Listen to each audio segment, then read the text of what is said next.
Oh, I got some Biden bits for you, and I also have several different topics that I found some good headlines on that you might be interested in. So stay with me and we'll get to them in a minute.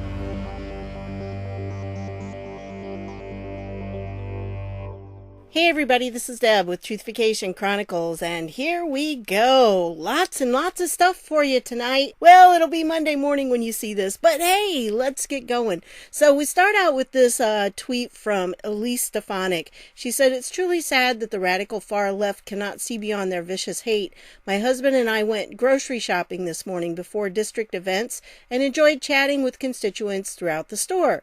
This vile anonymous note was left on our car." Yeah, isn't that lovely? That was left on her car. Now, reading the comments underneath have been very interesting to do that, and this was one of them. And appropriate name here, Weasel, I guess. Says, amusingly, Elise Stefanik betrays how far to the right she is. She thinks anyone who hates fascists must be radical far left. So he thinks that this behavior right here is not far left. So is this what all the people on the left would do this? Kind of is really bad for the left if that's what they all would do and they don't consider that kind of thing radical far left. I mean, that's not just hating fascism. That is calling someone that and doing it in such a cowardly way that they can't even say it to them to their face. They have to write a note and leave it on their car. So anyway, I wanted to share that with you. Keep these congressmen and women in your prayers because this is ridiculous that they're having to go through this. I mean, so much for civility, right? It's gotten so far, and they keep pointing the finger at the right and saying that we're the ones that are doing this, and it's not. This is not. This was from the far left. Or it was from somebody on the left. Maybe they're not so far left, and maybe this is what people on the left are doing now. See, I would think that if you were somebody on the left, you would want to distance yourself from that, but I guess not. Anyway, this was an interesting comment by James Woods. I really thought this was an interesting way to say it. Hillary will attach to Biden like the face hugger in Alien. She'll be president in a month after the election. The best part for her is avoiding the debates and the campaign trail. He gets elected and she pops out of his chest like the baby alien, ready to take over the world. Okay, I laugh at that, but unfortunately I think he's right. I think that's what is the plan at this point. If Biden gets in there, I think he is going to be merely a figurehead and he will not be actually ruling the roost. I tend to think that either they'll 25th Amendment him or maybe Arkansas or they'll just get him to resign. I mean, the man is clearly not competent now, let alone then. Oh, and speaking of not being competent, check this out. When I saw this headline, I thought to myself, okay, this is one of those fake news sites, right? No, it's actually not. CNS News comes from MRC, and it is reliable. So, at least I've always found it reliable. This comes from June 5th of 2013, and this brain surgeon told Biden he has less than 50% chance of being completely normal. Yeah, he had a couple of brain aneurysms back then when he was a senator, and they had to go in and do brain surgery on him. I mean, I guess I didn't know this. And he actually says it here. This whole clip, you can play the whole clip and you can hear him say it because he says that the only totally uncharted portion of the universe is the brain. This is exactly what he says. As we used to say in the Senate, excuse the point of personal privilege here, I had 2 cranial aneurysms and they literally had to take the top of my head off. I mean, they take a saw and they cut your head off. Well, they don't cut your head off. They cut off the top of it and go in to find the artery that is. One was leaking, the other hadn't before it burst. Okay? So he goes on and he talks about how many people actually make it. And, really, if you have an aneurysm, it can be very serious. I had a grandmother that passed away from an aortic aneurysm. So yeah, it can happen.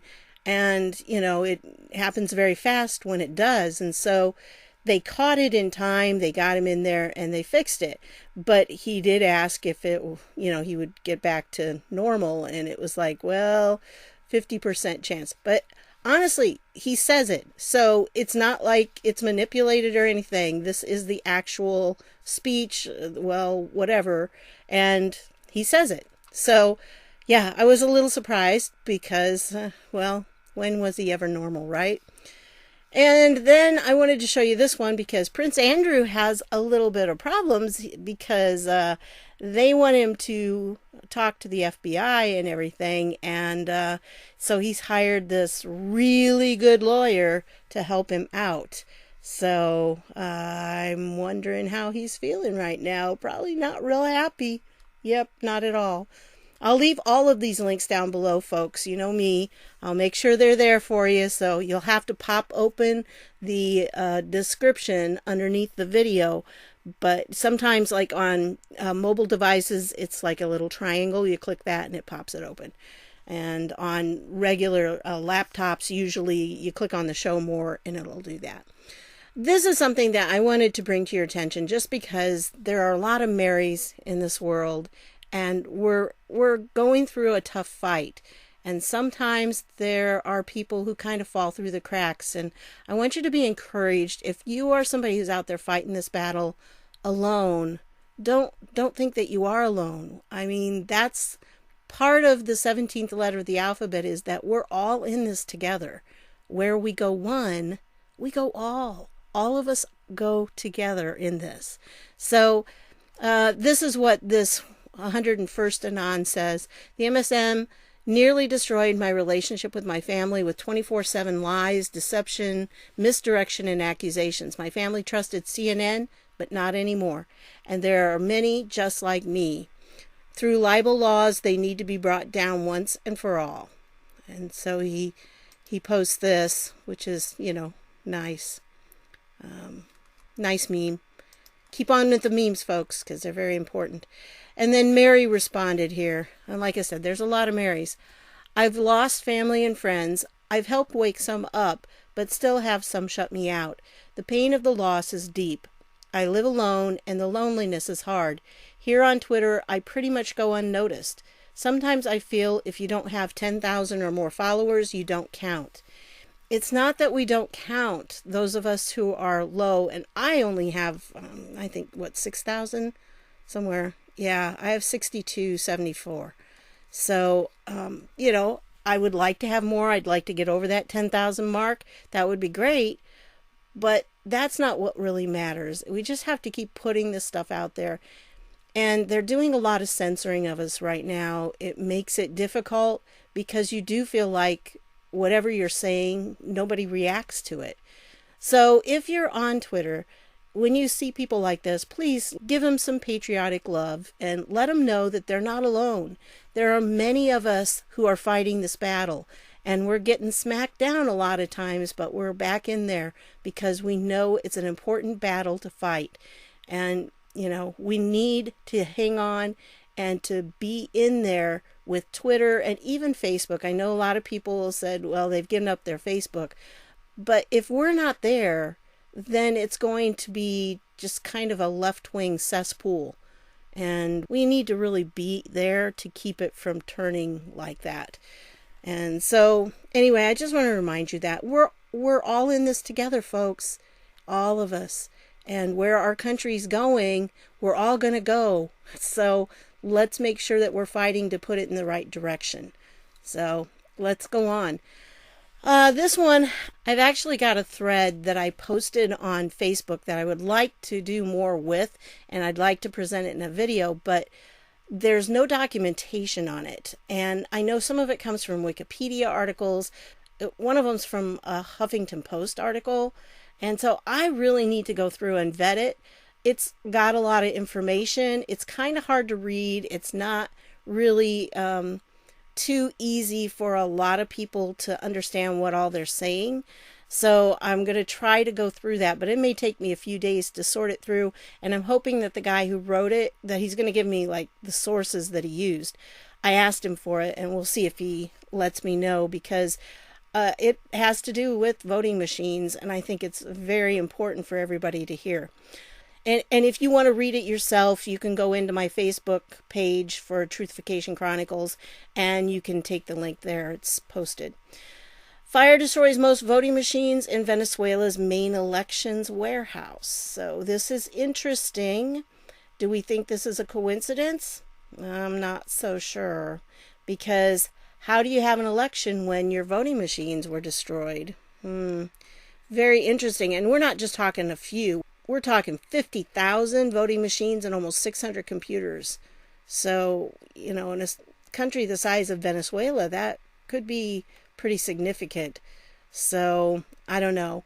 And I also have a question on this. If you're somebody who's worked like with an election, like at a polling place or something like that, could you leave me a comment down below and tell me who hangs on to those voting machines? Like when they're not being used, where are they? Are they kept in the county, or the district, or are they kept somewhere else in the state? If you could let me know on that, I would really be interested. Is there a certain department that, like, could I go to my, polling places wherever they're holding it? Could I go to whoever has this machine for my county, for my district? Could I find out from them more information, like the type of machine it is and who the manufacturer is? Because that plays into the information that guy gave on Facebook. So I really would like to know more about it. And I just think this was kind of weird that this came up today as I was preparing this video, which will be yesterday for you. Anyway, wanted to mention that there is this hotel collapsed where they were housing a bunch of people who were not feeling well. And, this is just sad. So pray for this. They did get, here it says 47 of the 70 have been pulled out of the rubble. So keep that in mind. But one of the reasons that I posted this was I got this off of the research board, and one of the researchers asked if maybe this has something to do with the steel issue, because, is it possible that there's a way of taking the steel and fabricating it in a way, if you aim certain frequencies at it, that it will collapse? So that was just a question. I obviously don't know if that's true or not, but they were saying they weren't sure what happened to it. So I just thought that was kind of a possibility, I guess, but I don't know. That's not really my area of expertise, so I'm just tossing it out there. And then there was this that someone on the research board came up with. This is actually from 1998. And it's very interesting. De Niro held, questioned in Paris over vice ring. And again, this is from 1998. So it's been a while. But yeah, very interesting. He was arrested. It says here he was arrested by the French vice squad at the Bristol Hotel in Paris yesterday and held for questioning in connection with an international prostitution ring. Yeah. Well, it's really odd to me because last I knew prostitution was legal in Paris, isn't it? I don't know if it still is, but it used to be. And so very interesting. I'm wondering if it wasn't so much a prostitution ring as a traveling ring, if you know what I mean, for humans. So I just thought that was interesting. Again, the researchers come up with interesting little things, and I thought this one was just kind of weird. I guess he's been a suspect for a while. He was doing some kind of movie. He was going to be there for another month, so they questioned him and let him go. Anyway, this was an interesting one. I saw this a couple days ago, and I didn't quite get to it. Former Obama admin, acting DHS Inspector General, indicted on theft fraud charges. Yeah. And so let me go over here to the actual, this is from the Department of Justice. Former acting Inspector General Okay. Now remember, the Inspector General is the person who is supposed to be looking for fraud and corruption. And so this guy is the acting Inspector General. He was caught on fraud and corruption here. For the U.S. Department of Homeland Security, yeah, one of those really important departments, indicted on theft of government property and scheme to defraud the United States government. So, a federal grand jury in the District of Columbia returned a 16-count indictment against a former acting inspector general for the U.S. Department of Homeland Security and a former subordinate for their alleged theft of proprietary software and confidential databases from the U.S. government as part of a scheme to defraud the U.S. government. And so, this is the people who were doing it. I can never say his name, the big long Benchkowski or something. I don't know. Anyway, the indictment charges Charles K. Edwards, 59, of Sandy Springs, Maryland, and Murali Yamazula Venkata, 54, of Aldie, Virginia, with conspiracy to commit theft of government property and to defraud the United States, theft of government property, wire fraud, and aggravated identity theft. The indictment also charges Venkata with destruction of records. Oh, look at that. It's a federal offense there. You know, you can actually be charged with destruction of records, Hillary.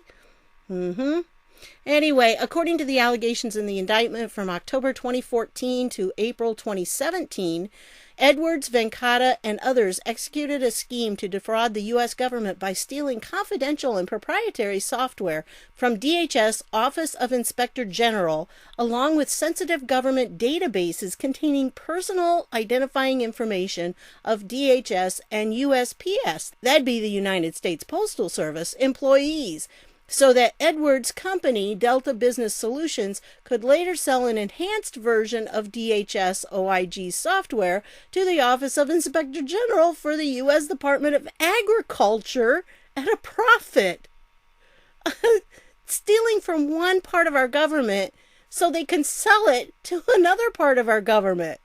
Although Edwards had left the DHS-OIG in December 2013, he continued to leverage his relationship with Venkata and other DHS-OIG employees to steal the software and the sensitive government databases.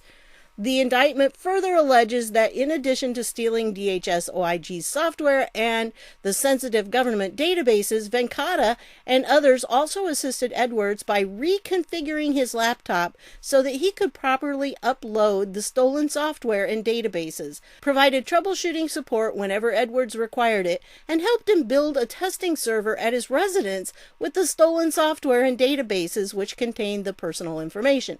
As further part of the alleged scheme, Edwards retained software developers in India for the purpose of developing his commercial alternative of DHS-OIG software. Sure, let's let people in India in on all our secret stuff. Yeah. The indictment is the result of, look at this though, an ongoing investigation by DHS-OIG and USPS-OIG. So I wanted to point that out because, again, a lot of times people say nothing's happening. You may not see the things that are happening on the surface, the big names. You don't see them yet. I understand that. But there's an awful lot of little guys that have been caught up lately. A lot. You go through the files here at the Department of Justice and you see there are several who were people that were in the Obama administration and were doing bad stuff. And now they're being picked up and they're being prosecuted. So it is happening. It's just not happening on our timetable, which is okay because we don't know all the details. And then I wanted to point out to you, I'm sure you probably already heard by now, that there was someone at CPAC who tested positive for you-know-what. And Ted Cruz said that he actually interacted with that person. So he's putting himself in self-quarantine. So, and not just him, but I think some of his staffers. I can't remember. I don't know about that.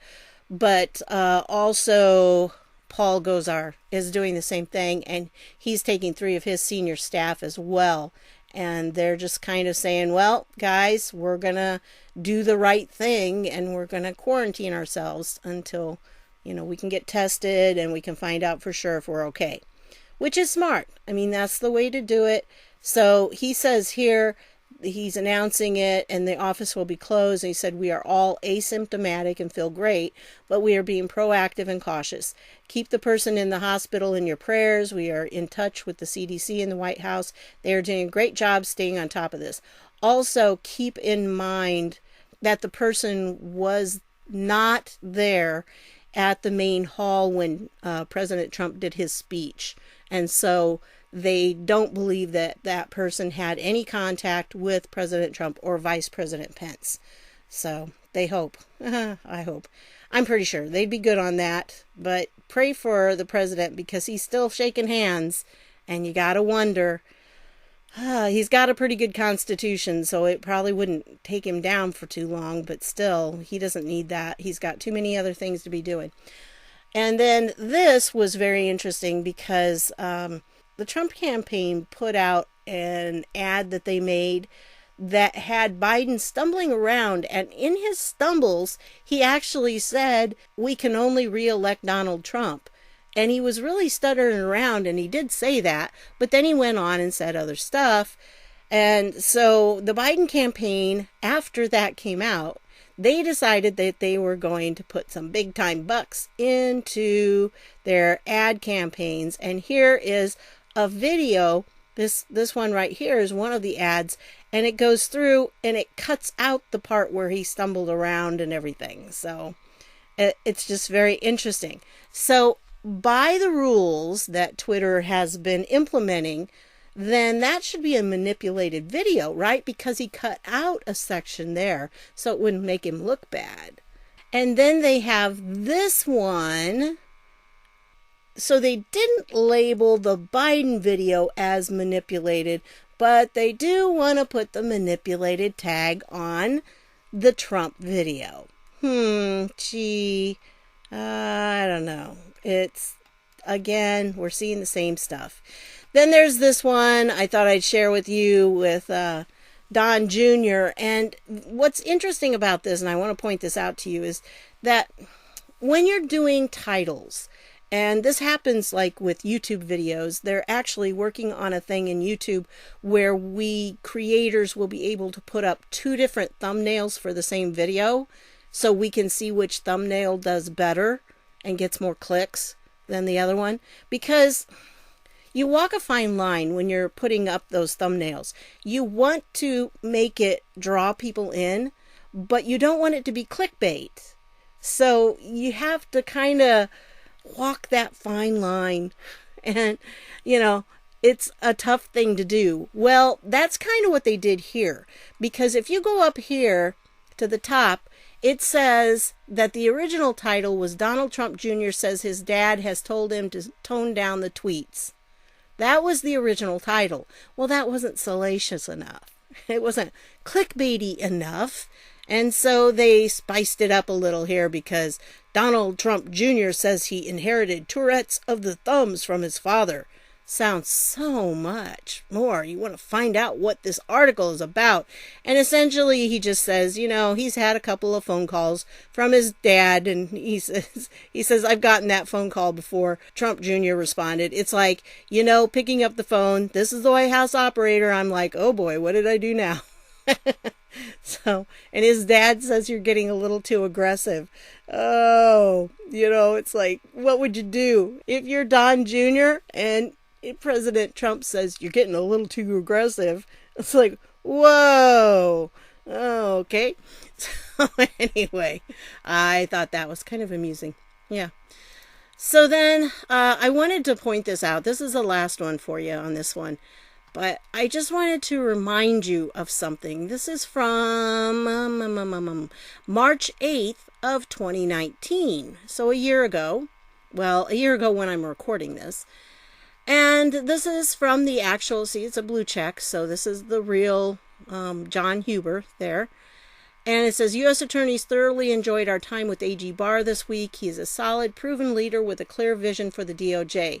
We will move forward with his priorities, hold offenders accountable, and advance the rule of law. So that's what they've been working on, folks. They really have. And, I understand we haven't heard anything out of them, so we can't verify it or anything, but they are working. And I think really that we haven't heard anything indicates more than if we were hearing things, because if you heard things, then that means there's leaks, and it's probably not doing what it should be doing, and they're definitely not working like they should be. But they're working. They really are. There have been some different hints along the way. John Huber himself has given some hints. So has Attorney General Barr. He actually said a few times that he was taking different programs that Jeff Sessions put into place when he was there, and that he's continuing them on. And I think this is one of them right here. He has this group of U.S. attorneys, and he is working very hard with them to make sure that they're holding offenders accountable and that they are restoring the rule of law. So I think that's very encouraging, and I just wanted to remind you of it. It's a year ago, and sometimes things pop up a year later, and we see so much more of the picture now than we saw then. And I do understand, folks. I really do.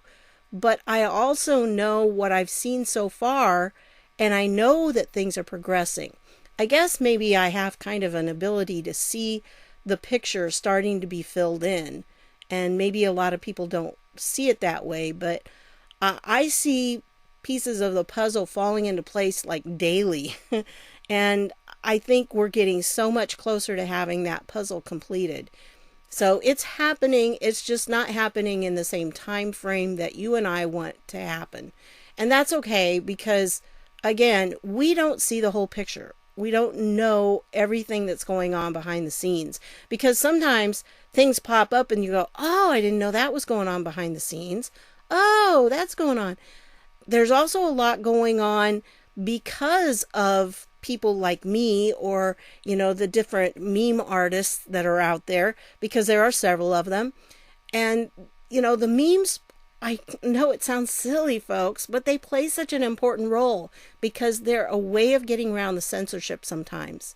So we need those. We need the truth to be out there, quick, and people can just see it at a glance, and they see the truth in front of them. So it does make a difference. It really does. And things like this, I don't know if somebody's going to do a meme of this or whatever, but if we can get more information out there and remind people of things like this was going on a year ago. It's still happening, because now we know Durham's in there. We know that there are more U.S. attorneys that were involved. We have the guy that's looking into the Rudy Giuliani stuff. There are so many U.S. attorneys that are involved in this. I think we're going to be amazed when we find out, because things are happening. And like I said, with that Obama guy, they were part of the Obama administration. And yet now they're being held accountable for what they did, stealing our software. So anyway, that's what I've got for you on this one. I want to thank you for stopping by, and I'll see y'all later.